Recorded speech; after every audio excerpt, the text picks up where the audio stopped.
মানুষের সাহায্য কে না করতে চায়, আর যদি সেটা হয় ব্লাড ডোনেশন, তাহলে তো আলহামদুলিল্লাহ কোনো কথাই নেই। অনেক দিন পর ভিডিও নিয়ে হাজির হলাম আপনাদের মাঝে, আর আজকে একটু ভিন্ন ধরনের ভিডিও নিয়ে আমরা চলে আসছি। আসসালামু আলাইকুম, this is Sajibul from Sajibul's blog, নিয়ে আসলাম আর একটা নতুন ভিডিও। এটা হতে চলেছে আমার জীবনের সেরা ভিডিও।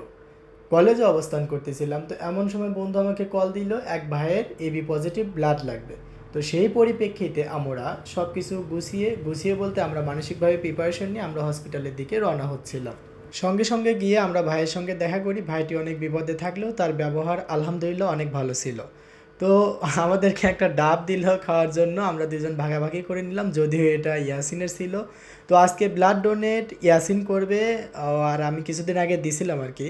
তো একটু পরেই আমরা ভাইকে নিয়ে হসপিটালের ভিতরে আমরা যাচ্ছিলাম ব্লাড ব্যাংকে। তো আলহামদুলিল্লাহ আমরা সেখান থেকে ব্লাড ব্যাংকে অবস্থান করি, এবং ব্লাড ব্যাংকে তেমন লোক ছিল না বললেই চলে।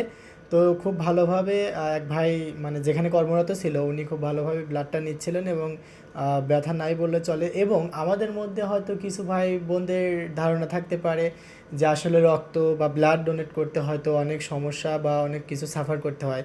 তো এসব হলো আসলে কিছুই না, আপনার মনোবল বা ইচ্ছাশক্তি থাকলে ইনশাল্লাহ আপনিও ব্লাড ডোনেট করতে পারবেন। তো যাই হোক, সেখান থেকে আমরা খুব ভালোভাবে এবং সফলতার সাথে ব্লাড ডোনেট করে আমরা চলে আসতেছিলাম, এবং ভাইয়ের সঙ্গে দেখা করে ভালোই লাগলো। তিনিও অনেক বিপদে ছিল, মানুষের উপকার করতে পেরে আলহামদুলিল্লাহ আমাদের অনেক ভালো লাগছে।